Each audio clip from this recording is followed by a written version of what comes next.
Bismillahirrahmanirrahim. Assalamualaikum warahmatullahi wabarakatuh.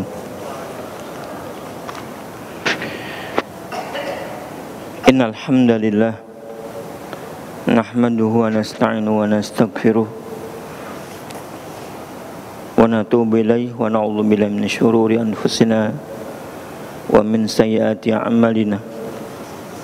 May yahdihillahu fala mudilla lahu wa may yudlil fala hadiya lahu. Asyhadu an la ilaha illallah wahdahu la syarikalah wa asyhadu anna Muhammadan abduhu wa rasuluh la nabiyya ba'dah. Allahumma shalli wa sallim wa barik ala nabiyyina Muhammad wa ala alihi wa sahbihi wa man tabi'ahu bi ihsan ila yaumiddin. Allahumma la sahla illa ma ja'altahu sahla wa anta taj'alul hasna idza syi'ta sahla.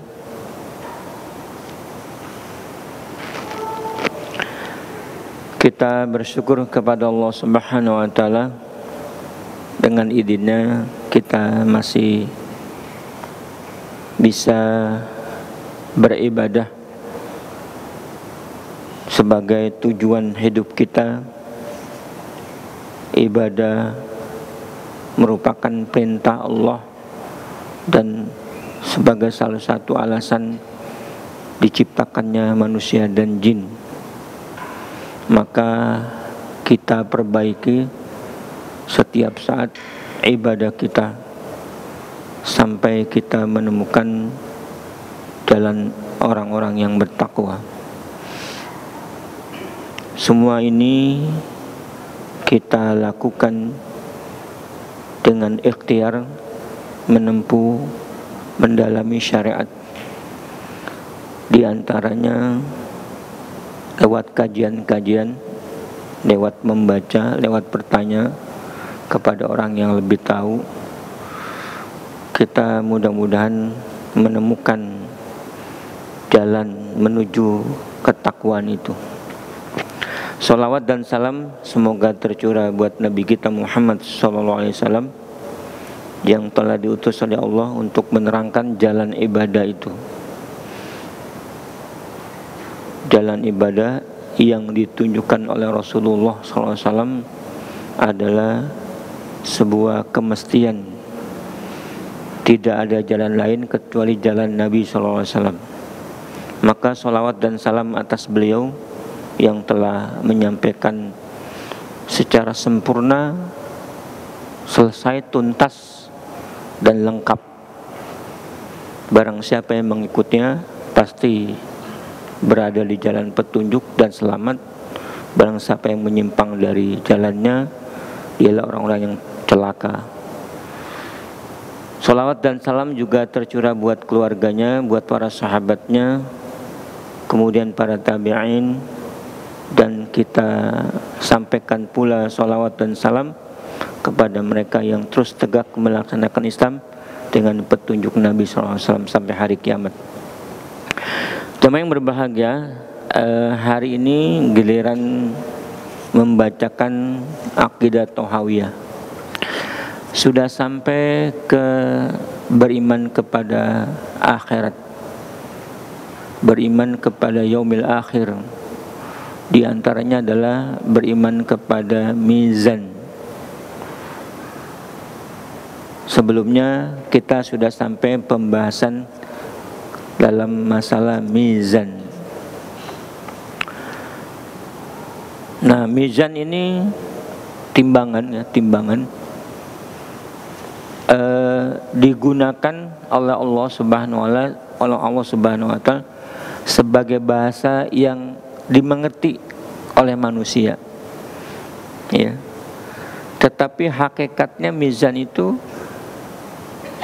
tidak sama yang kita bayangkan seperti timbangan-timbangan yang ada di dunia ini. Sebagai pendekatan saja, bentuknya bagaimana orang menggambarkan tidak jelas. Kita beriman adanya karena Allah memfirmankan begitu. Kita percaya, bahkan digambarkan oleh Nabi, mizan itu ada sisi timbangan sebelah kanan dan sebelah kiri. Sebelah kanan untuk menimbang kebaikan-kebaikan, sebelah kiri adalah untuk menimbang dosa dan keburukan-keburukan. Tetapi hakikatnya iman kepada mizan itu perkara gaib. Nah, ini perlu disampaikan. Sementara di dalam kitab ini Aqidah Thahawiyah disebutkan mizan sebagai bagian daripada iman kepada perkara yang gaib. Dikutip oleh Imam Thahawi, wa qauluhu wal mizan, dan salah satu ucapannya adalah dan beriman kepada mizan, ai wa nu'minu bil mizan, maksudnya kita beriman dengan mizan. Qala ta'ala wa nadha'ul mawazinal qista li yaumil qiyamah fala tudlamu nafsun syai'a wa kana mithqala dzarratin wa in kana mithqala habatin min khardalin ataina biha wa kafa bina hasibin. Surat Al-Anbiya surat ke-21 ayat 47. Dan kami letakkan mizan, timbangan itu dengan adil pada hari kiamat, maka tidak ada seorang jiwa pun yang terdolimi. Seandainya ada kebaikan, ya, sedikit pun dari amalan-amalan itu, bahkan seberat biji sawi, ya, pasti akan kami datangkan untuk ditimbang. Wa kafa bina hasibin, dan cukuplah kami sebagai pembuat perhitungan. Arti terjemahan bebasnya begitu. Jadi mizan itu sudah diterangkan banyak ayatnya. Yang kita kenal yaitu surat Al-Zalzalah. Faman thaqulat mawazinuhu, barang siapa yang berat timbangannya, fa huwa fi isyatir radiyah, dan seterusnya. Berkata Imam Qurtubi di dalam kitabnya,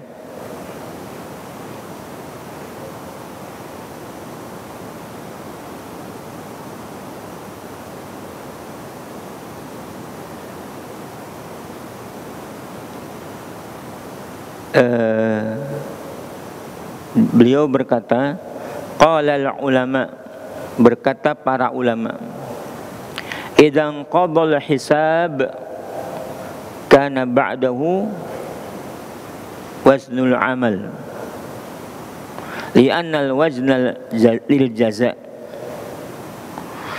Apabila hisab sudah selesai, ya,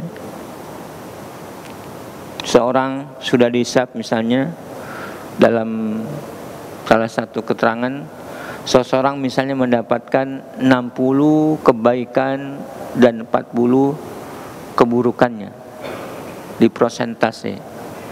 Kenapa kita katakan ada prosentase? Karena seseorang masing-masing punya amal, sampai ada yang sawa, ada yang sama, buruknya 50 dan baiknya 50. Kita mengatakan begitu. Nah, orang yang sama, tidak ke kanan, tidak ke kiri, tidak kebaikannya banyak tapi keburukannya seimbang, maka yang beratnya seperti itu mesti menunggu. Di mana diletakkan yang sama timbangannya itu? Di Al-A'raf. Dalam surat Al-A'raf itu ada diterangkan. Mereka menunggu sampai Allah memutuskan. Dalam tafsir Ibnu Katsir diantaranya, Al-A'raf adalah tempat bagi mereka-mereka yang amal baik dan buruknya sama. Nah, jadi kalau hisab sudah selesai, masing-masing sudah punya catatan hisab. Nah, Allah mendatangkan timbangan. Timbangan itu apa? Untuk balasan, ya. Li'annal wazna lil jaza. Ya. Didatangkan timbangan, ya. Kana ba'dahu waznul amal. Setelah hisab itu, setelahnya adalah penimbangan amal. Kenapa? Karena timbangan itu untuk pembalasan. Bayambagi ayakuna ba'dal muhasabah. Karena dia untuk pembalasan, sudah seharusnya keberadaan mizan itu setelah perhitungan, ya, setelah hisab. Ya, bayambagi ayakuna ba'dal muhasabah. Fa innal muhasabah li taqriril amal. Karena hisab itu adalah untuk menjelaskan amal-amal, ya. Ukuran amal-amal, berapa persen kebaikannya, berapa persen keburukannya, yang seperti tadi saya contohkan. Wal waznul lil idhari maqadiriha. Timbangan itu untuk memperlihatkan tentang ukuran seseorang, diperhitungkan mendapatkan balasan sesuai dengan hasil hitungannya. Ya, jadi sesuai dengan amal-amalnya dia.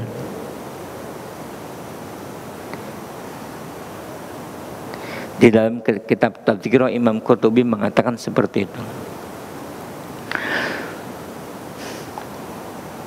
Sebagaimana firman Allah, wa nadha'ul mawazinal qista liyaumil qiyamah. Maka kami letakkanlah timbangan-timbangan dengan keadilan pada hari kiamat. Ya. Timbangan-timbangan dengan untuk pembalasan amal. Pada hari kiamat timbangan-timbangan itu dipasang. Nah, timbangan-timbangan ini kata jamak, ya. Mizan itu tunggalnya, mawazin adalah jamak dari kata mizan. Wa nadha'ul mawazin, kami letakkan timbangan-timbangan. Nah, apakah timbangan itu atau mizan itu banyak atau cuma satu?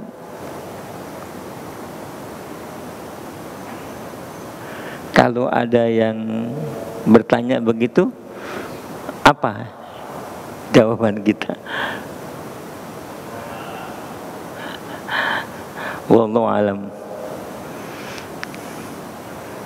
Karena dalam satu ayat Allah berfirman menggunakan kata jamak, dalam satu ayat yang lain, ayat ini menggunakan kata tunggal. Wal waznu yauma idil haq. Pada hari itu timbangan itu benar adanya. Di ayat yang lain menggunakan kata jamak wal mawazin. Antara waznu dan mawazin kata tunggal dan kata jamak. Nah, kata ulama ayat ini wa nadha'ul mawazinal qista liyaumil qiyamah, dan kami letakkan timbangan-timbangan itu dengan penuh keadilan pada hari kiamat. Ayat ini yahtamilu ayyakuna thamma mawazin muta'addidah. Bisa berarti timbangan itu jumlahnya banyak yang tidak terhingga, atau jumlahnya banyak untuk menimbang amal-amal setiap kita. Satu sisi bisa diartikan timbangan itu banyak. Menimbang amal-amal yang banyak, maka amal-amalnya banyak perlu timbangan yang banyak. Sisi lain, wa yatamilu ayyakunal murad, ya, muzinat, ya,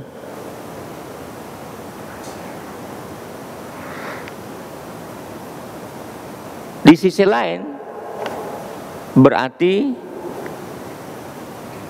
yang dimaksudkan ini adalah timbangan, ya, sebagai jamak dari kata jenisnya banyak, ya. Nah, kesimpulannya gimana? Bisa berarti banyak, bisa berarti hanya satu, tapi bagi kita yang satu sudah cukup untuk menghisap seluruh manusia, apalagi yang banyak. Walhasil kita imani, karena beriman kepada mizan bagian daripada iman kepada akhirat. Nah, kata Imam Qurtubi, wallahu alam, mana yang akurat mengartikan kata mawazin, maka kita wallahu alam bisawab. Tapi kita mengimani adanya timbangan itu tidak bisa diingkari, karena itu bagian akidah, perkara gaib. Maksudnya hakikatnya kita tidak tahu jumlahnya apa, banyak apa, satu. Yang jelas kita imani ada timbangan yang digunakan untuk menentukan kadar amal seseorang setelah dihisab untuk diberikan balasan. Itu kita imani. Begitu pernyataan Imam Qurtubi. Berikutnya, waznu sohaifil a'mal, penimbangan lembaran-lembaran amal.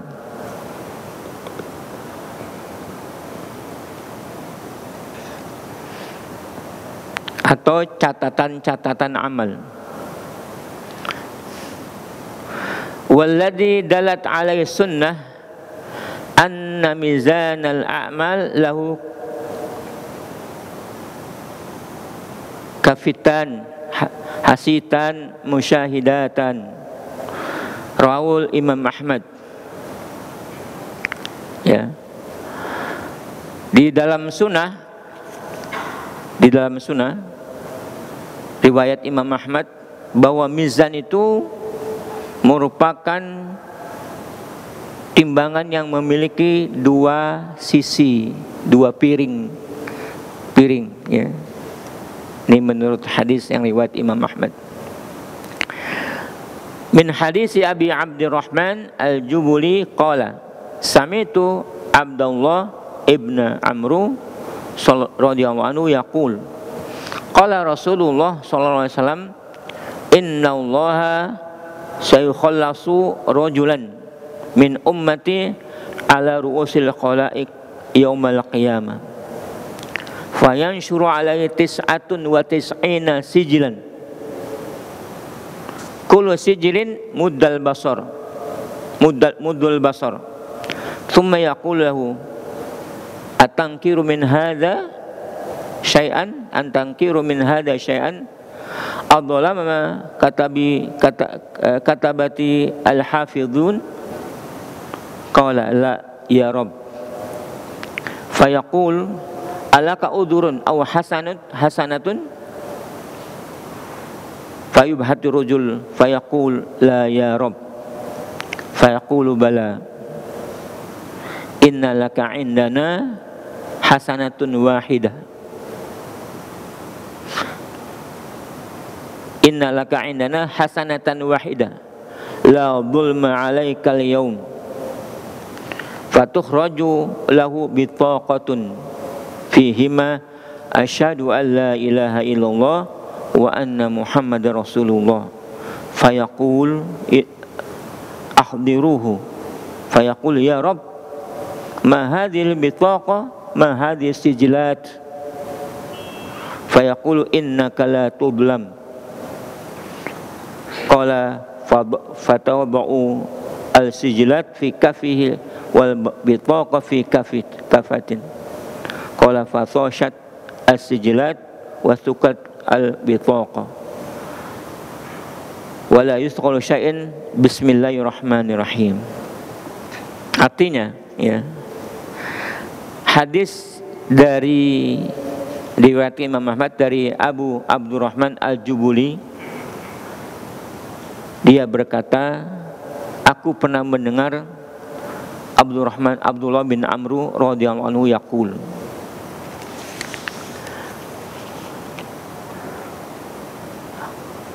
aku pernah mendengar Rasulullah bersabda, sesungguhnya Allah melepas seseorang dari kalangan umatku ke tengah-tengah kerumunan para manusia pada hari kiamat. Lalu Allah membeberkan 90 arsip catatan amal orang ini, seorang ini. 90 arsip catatan amal. Maka masing-masing arsip itu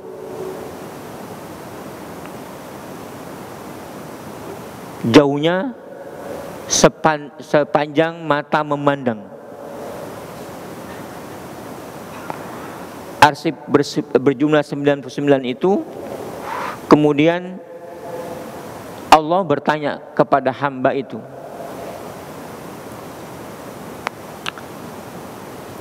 apakah ada yang kamu sanggah dari catatan ini?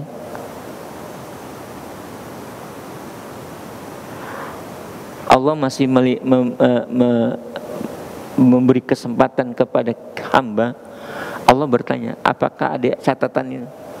Catatannya kan dilihat sama kita misalnya 99, sejauh mata memandang, kita tercengang. Allah masih memberikan alasan, apakah kamu ada udzur? Kamu mau menyanggah catatan itu? Hamba itu berkata, tidak ya Rabb. Mana mungkin kita menyanggah, karena Allah Maha Adil, Maha Teliti.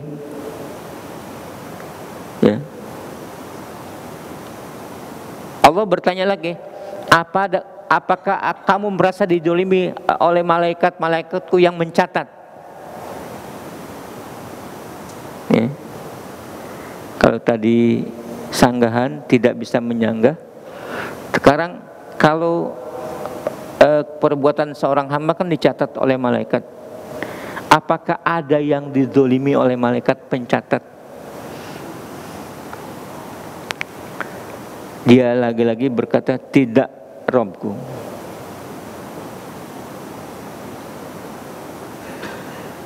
Sudah bersalah, masih diberikan kesempatan untuk menjaga. Adakah kita bisa menyanggah? Nggak ada yang berani menyanggah. Ya. Hanya tertunduk. Hamba ini hanya tertunduk.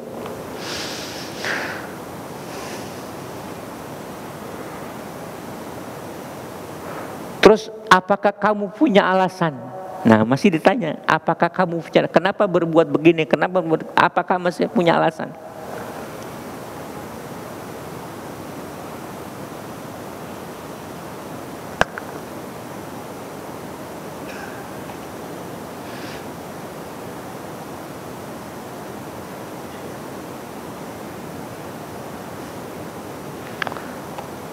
Atau kamu punya kebaikan?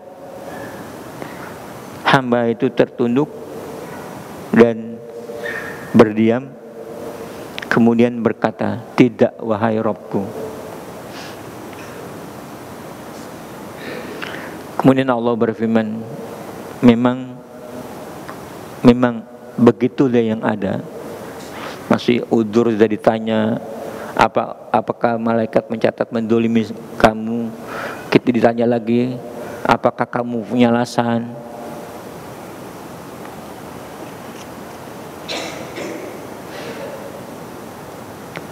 Karena perbuatan kita diinisiasi maksud-maksud tertentu. Maksud-maksud tertentu ada alasan. Kalau berbuat salah ada alasan enggak? Masih ditanya dengan baik oleh Allah Subhanahu wa taala. Tetapi seorang hamba tentunya tidak bisa menjawab kecuali mengatakan tidak ada alasan ya Allah. Nah, tetapi ketika sudah terdiam, tetapi Allah menjawab, memang begitulah seharusnya. Tetapi kamu masih memiliki satu kebaikan. Ya. Tadi yang keempat kali, apakah punya alasan dan apakah punya kebaikan? Dia hanya tertunduk. Tetapi Allah mengatakan, memang begitu seharusnya, tetapi kamu masih memiliki satu kebaikan. Ini umat Muhammad. Dikatakan tadi kan umat Muhammad. Tidak ada yang akan mendolimi kamu sejak hari ini. Nah, hamba itu melihat, memperhatikan. Ternyata Allah mengeluarkan bitokoh, kartu yang bertuliskan asyhadu alla ilaha illallah wa asyhadu anna Muhammad Rasulullah. Kemudian Allah berfirman, bawalah kartu kemari. Maka kartu itu dibawa ke depan seorang hamba ini. Kemudian hamba itu berkata, apa fungsinya kartu ini ya Allah dibandingkan dosa-dosa yang banyak tadi, dibandingkan catatan-catatan amalku yang banyak sekali tadi itu. Allah berfirman, engkau tidak akan didolimi.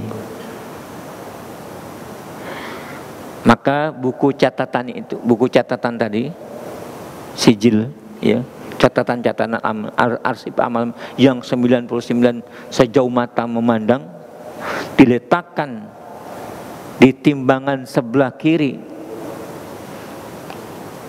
piring sebelah kiri timbangan, dan bitoko di sebelah timbangan piring sebelah kanan. Maka timbangan yang catatan-catatan amal yang 99 ringan sekali. Kemudian yang bitoko itu, kartu itu berat sekali.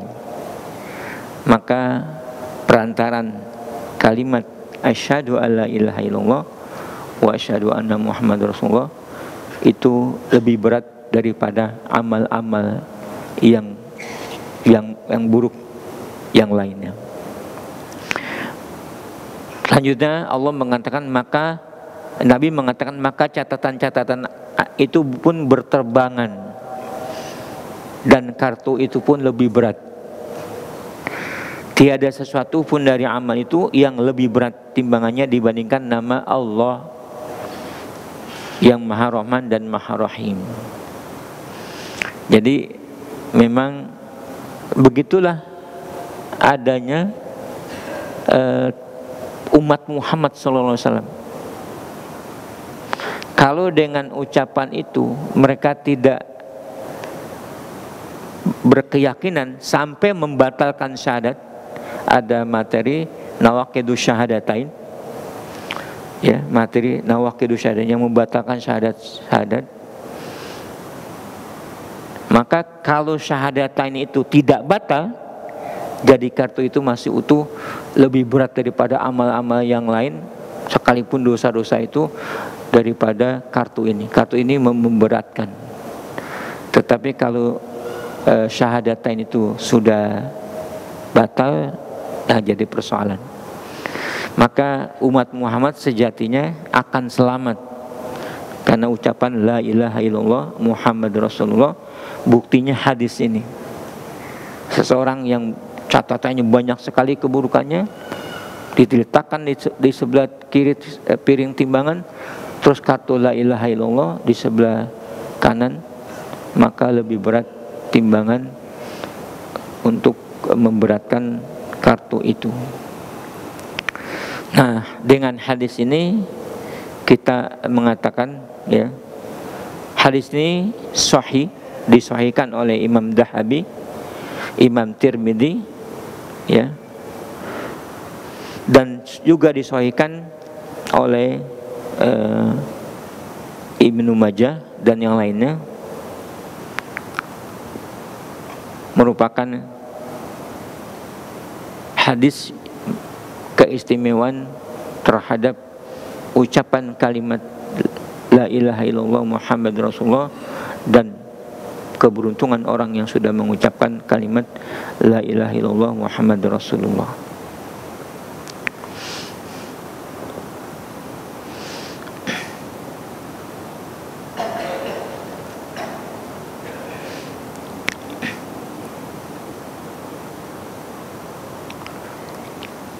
Nah, itu timbangan amal,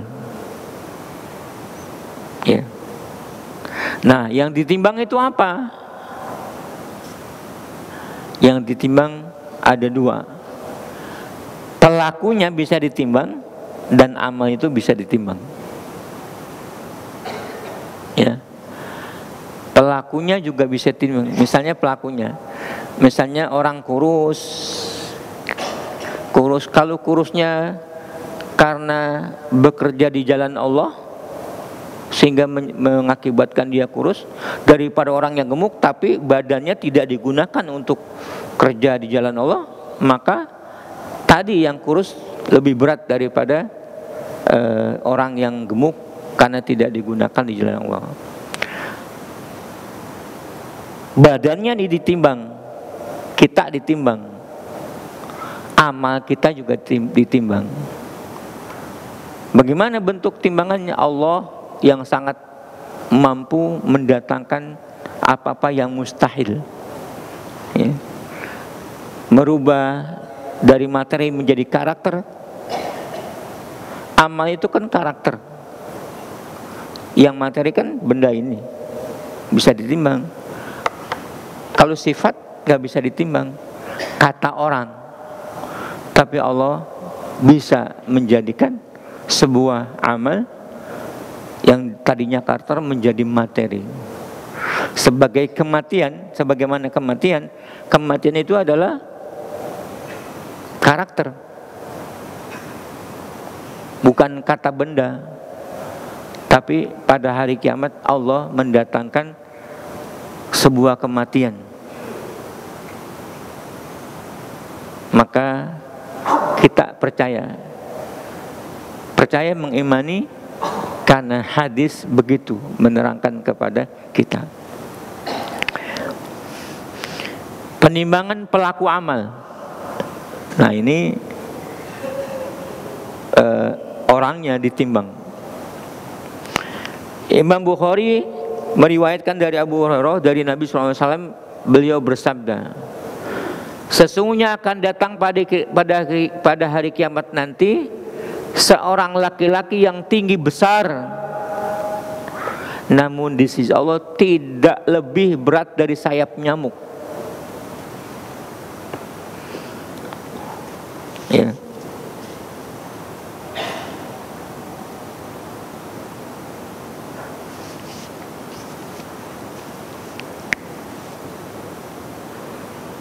Innahu la ya'ti rajul al-'azim as-samin yaumal qiyamah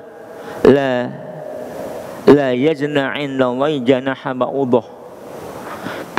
Pada hari kiamat nanti akan datang seorang yang tinggi besar, gemuk, ya. Namun di sisi Allah tidak lebih berat dari sayap nyamuk. Artinya ini orang badannya ditimbang oleh Allah Subhanahu wa taala.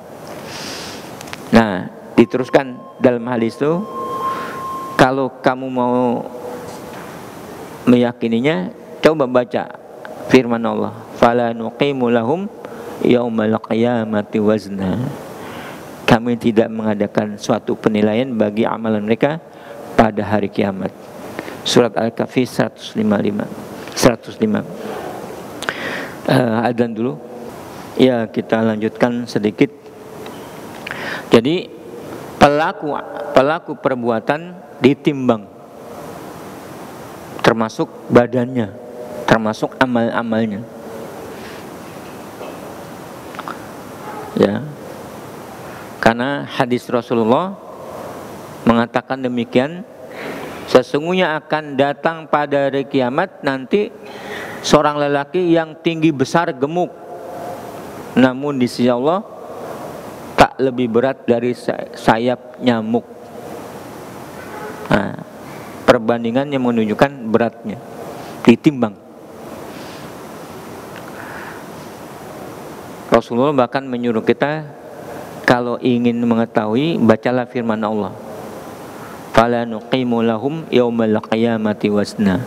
Kami tidak mengadakan suatu penilaian bagi amalan mereka pada hari kiamat. Imam Ahmad meriwayatkan dari Ibnu Mas'ud, ya, hadis kedua ini yang sebagai bukti yang kedua. Ada hadis lagi diriwayatkan oleh Imam Ahmad, sahabat Ibnu Mas'ud radhiyallahu pernah mencabut kayu arak untuk dijadikan siwak.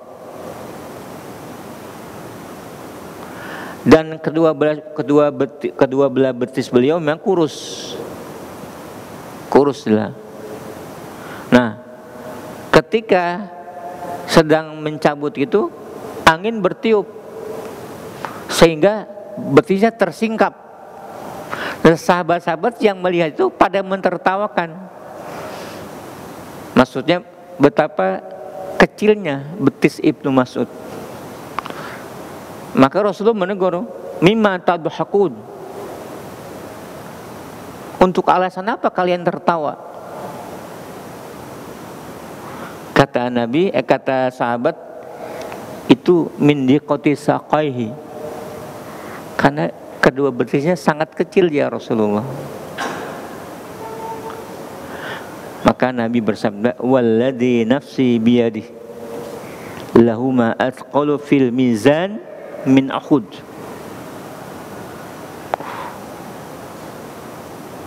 Maka beliau menjawab, demi zat yang jiwaku berada di tangannya, sungguh kedua betis itu lebih berat timbangannya di sisi Allah pada hari kiamat daripada gunung Uhud. Ya, gunung Uhud kan kita tahu betis Ibnu Mas'ud dibandingkan gunung Uhud lebih berat. Nah, begitu juga dalam hal ini, bahwa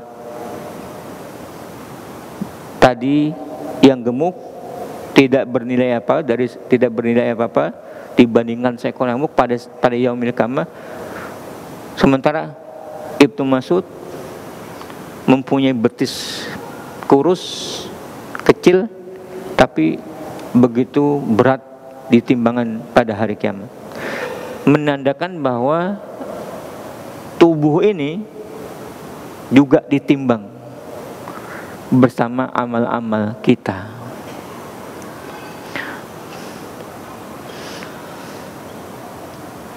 Dalam hal ini, dari dua hadis ini ada pelajaran besar, yaitu bahwa orang yang beramal akan ditimbang sekaligus dengan amal perbuatannya.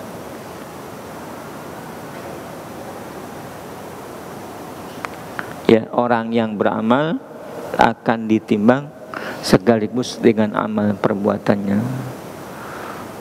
Maka badan kita untuk apa dikorbankan perlu dipertanyakan. Amal badan yang berat timbangannya, badan yang digunakan untuk bekerja di jalan Allah Subhanahu wa taala. Kita ngantuk, menahan ngantuk karena ibadah, menahan capek, menahan letih karena ibadah, atau menjadi kurus karena ibadah, menjadi kecil karena ibadah, itu lebih berat di sisi Allah Subhanahu wa taala daripada orang yang badannya sehat dan gemuk tapi tidak digunakan badannya untuk ibadah. Nah, berarti mizan itu untuk menimbang badan kita berdasarkan hadis-hadis Rasulullah SAW. Kemudian penimbangan amal perbuatan. Nah, ini umumnya kita memahami amal perbuatan. Amal perbuatan ditimbang. Amal perbuatan misalnya sholat. Sholat kan bukan materi, sebuah karakter. Kenapa bisa ditimbang? Allah yang akan menukar atau bisa menjadikan yang karakter jadi materi, yang tidak bermuatan kepada sesuatu yang bisa ditimbang. Allah mampu merubahnya. Diriwayatkan dalam beberapa hadis seperti di dalam Sahih Muslim dari Abu Malik Al-Asy'ari, Rasulullah SAW bersabda, la tahuru syatrul iman walhamdulillah tamla'ul mizan. Bersuci itu bagian daripada iman atau syarat dari iman. Sedangkan ucapan alhamdulillah itu akan mengisi timbangan. Ucapan alhamdulillah akan memenuhi timbangan. Dalam Sahih Muslim, kalimatani khafifatan ala lisan habibatan ila rahman taqilatan fil mizan. Subhanallah wa bihamdihi subhanallah al-azim. Ya. Dua kalimat yang sangat ringan di bibir, namun amat dicintai Allah dan berat dalam timbangan. Ya. Kalimat yang ringan di bibir, dicintai oleh Allah dan berat di dalam timbangan, yaitu subhanallah wa bihamdihi subhanallahil azim. Maka banyak-banyaklah berzikir subhanallah wa bihamdi subhanallahil azim. Kita sudahi sampai di sini dulu. Mudah-mudahan berikutnya kita bisa sambung. Belum selesai penimbangan amal. Wallahu a'lam bishawab. Demikianlah yang saya sampaikan. Aqulu qouli hadza wa astaghfirullahi wa lakum wa lisairil muslimina wal muslimat fastaghfiru innahu laghafurur rahim. Subhanakallahumma wa bihamdika asyhadu an la ilaha illa anta astaghfiruka wa atubu ilaik. Assalamualaikum warahmatullahi wabarakatuh.